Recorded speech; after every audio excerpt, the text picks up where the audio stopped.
Bom dia a todos, na paz do Senhor Jesus Cristo. Eu quero trazer uma meditação da palavra do Senhor. E nós vamos ler a palavra de Deus agora, que está escrito no livro de Gênesis, capítulo 3, para a nossa meditação. O tema da nossa ministração é as prisões do corpo e da alma. E a palavra do Senhor diz assim: Ora, a serpente era mais astuta que todas as alimárias do campo, que o Senhor Deus tinha feito. E esta disse à mulher: E assim que disse Deus, não comereis de toda a árvore do jardim? E disse a mulher à serpente: Do fruto da árvore do jardim comeremos. Mas do fruto da árvore que está no meio do jardim, disse Deus: Não comereis dele, nem nele tocareis, para que não morrais. Então a serpente disse à mulher: Certamente não morrereis, porque Deus sabe que no dia em que dele comerdes, se abrirão os vossos olhos, e sereis como Deus, sabendo o bem e o mal. E vendo a mulher que aquela árvore era boa para se comer, e agradável aos olhos, e a árvore desejável para dar entendimento, tomou do seu fruto e comeu, e deu também ao seu marido, e ele comeu com ela. Então foram abertos os olhos de ambos e conheceram que estavam nus. Aleluia! Louvado seja o nome do Senhor para sempre. Então, amados, nós vemos aqui a palavra do Senhor.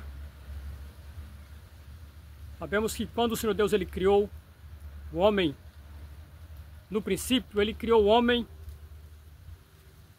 justo e santo. O homem não conhecia o mal. O homem não conhecia o mal. Havia um véu nos seus olhos e eles não conheciam o mal.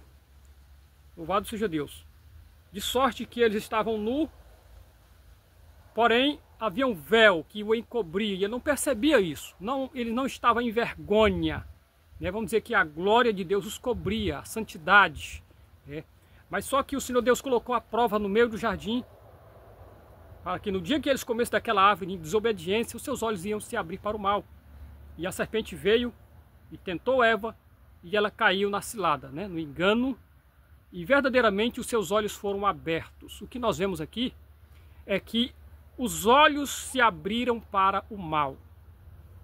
Louvado seja Deus. E eu quero ler ainda Mateus capítulo 6, o verso 22, sobre os olhos, para nós prosseguirmos. Diz assim a palavra do Senhor: A candeia do corpo são os olhos.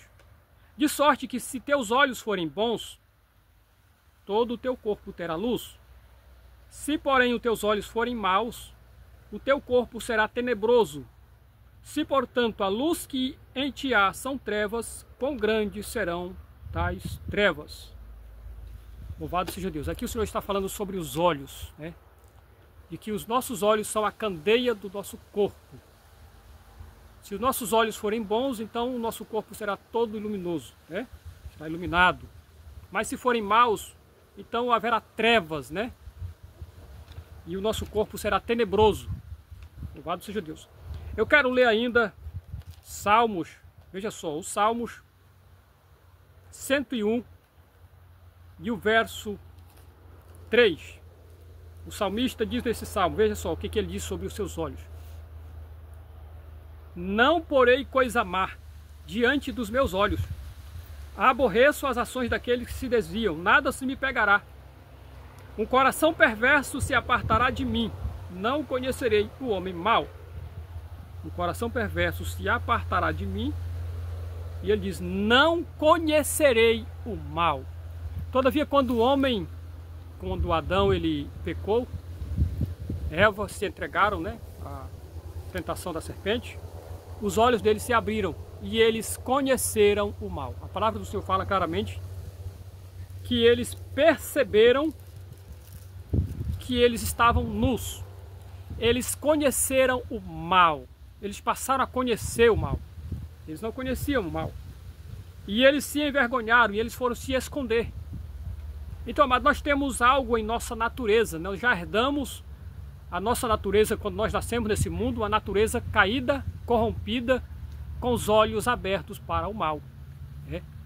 E de fato que os nossos olhos são as janelas da nossa alma, né? Tudo que nós vemos afeta diretamente a sua alma, o seu espírito. Tudo que você vê vai diretamente no seu íntimo, no seu profundo, do seu coração, da sua alma. Então por isso que o salmista Davi, ele diz lá em Salmo 101, verso 3, não porei coisa má diante dos meus olhos, porque ele sabia que a vida dele era afetada por aquilo que ele via. De acordo com aquilo que ele colocava diante dos seus olhos, a vida dele era afetada. Ele era influenciado e aprisionado. É o que acontece nos nossos dias.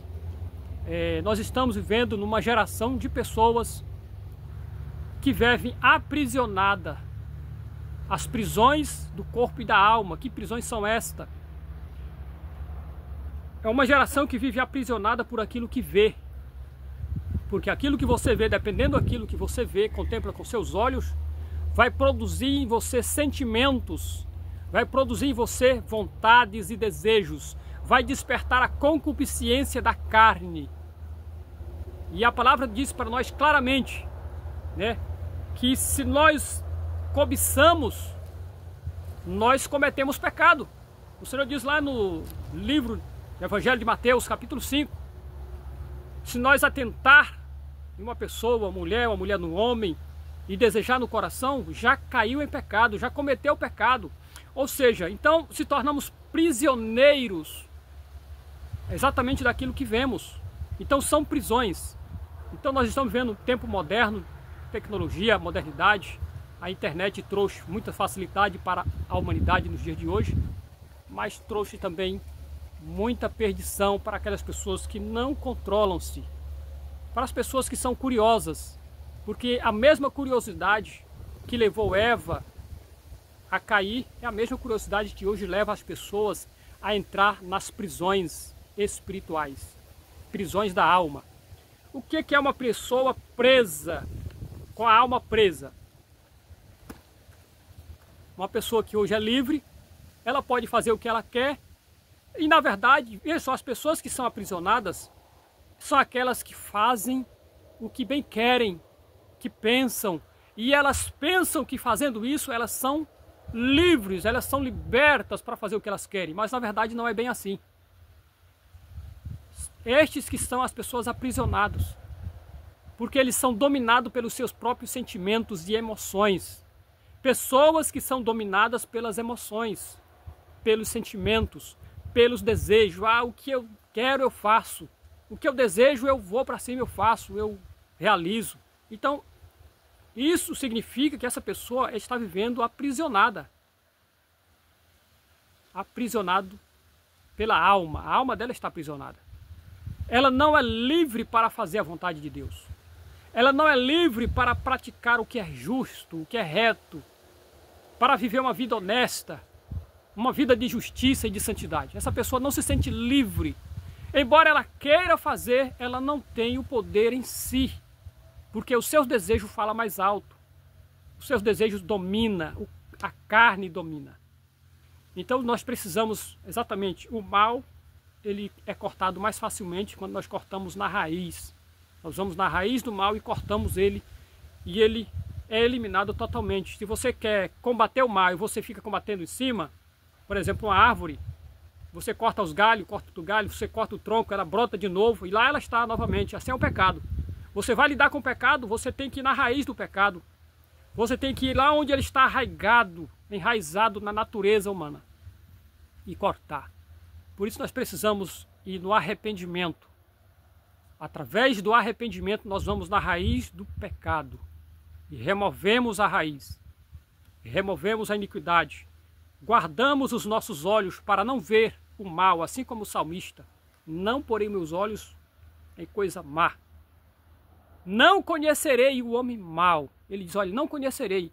Enquanto que as pessoas hoje querem conhecer tudo, querem ver tudo. Na internet tem tudo disponível e querem conhecer. Querem conhecer o que fazem os macumbeiros, os feiticeiros, a umbanda, o candomblé, o espiritismo, quer saber o que eles estão fazendo no oculto e no escondido. Então essas coisas trazem prisões para a alma do homem. Então é exatamente essas coisas que o salmista está dizendo, eu não conhecerei. o homem mau. E essa geração deseja conhecer de tudo que é mal. E depois ela se torna prisioneira do pecado. Prisioneira. Embora está livre, mas a alma está presa. Embora está livre, mas a mente está presa. Os pensamentos estão amarrados nas coisas que contemplou. Então, amados, nós precisamos nos alimentar da palavra de Deus, nos arrepender de todos os nossos pecados. Precisamos nos render totalmente ao Senhor, rasgar o nosso coração diante de Deus, renunciar ao pecado e reconhecer que nós precisamos da misericórdia de Deus. Caso contrário, nunca venceremos essas prisões. Somente o poder do Evangelho pode libertar, pode nos tirar dessas prisões, pode nos livrar dessas correntes da mente. As correntes da mente, as prisões da mente que aprisionam a mente de uma pessoa, os pensamentos, que são pensamentos viciosos. A pessoa não consegue aprender, a pessoa não desenvolve no trabalho, não tem aprendizado, não tem uma mente livre, porque está aprisionada. É a marca dessa geração moderna de hoje. Amados, nós precisamos verdadeiramente voltar para a cruz de Cristo, voltar para o verdadeiro Evangelho, voltar ao primeiro amor. Deus criou o homem bom, diz a palavra do Senhor. Mas o homem buscou muitas invenções, buscou muitas coisas, muita curiosidade. Então o Senhor Deus, ele criou o homem santo, justo. E nós precisamos ter o contentamento com aquilo que o Senhor Deus ele nos deu, nos favorece, nos proporciona a cada dia, contentamento. Isso vai nos trazer a vida de liberdade verdadeiramente diante de Deus. A palavra diz: conhecereis a verdade, e a verdade vos libertará. Mas nós precisamos conhecer a verdade não do que é mal. Nós precisamos conhecer acerca da santidade, a justiça, os caminhos de Deus. Que ele diz: o caminho é estreito. Nós precisamos conhecer o quê? Nós precisamos conhecer a Deus. Está lá em Oséias capítulo 6. O Senhor está dizendo que ele tem uma contenda com os habitantes dessa terra. E a contenda que ele tem com os habitantes dessa terra é porque não há conhecimento de Deus. O homem conhece tudo. O homem quer conhecer o espaço, as estrelas, quer conhecer todo o reino das trevas, mas não conhece a Deus. Então a contenda do Senhor contra essa geração é porque essa geração não conhece a Deus, não tem o conhecimento de Deus. Aleluia, louvado seja o nome do Senhor para sempre. Por isso ele diz a sua palavra: o meu povo é destruído porque lhes faltou conhecimento. Aleluia. Então, amados, eu quero encerrar esta ministração, essa rápida mensagem de hoje, em nome de Jesus. Amém.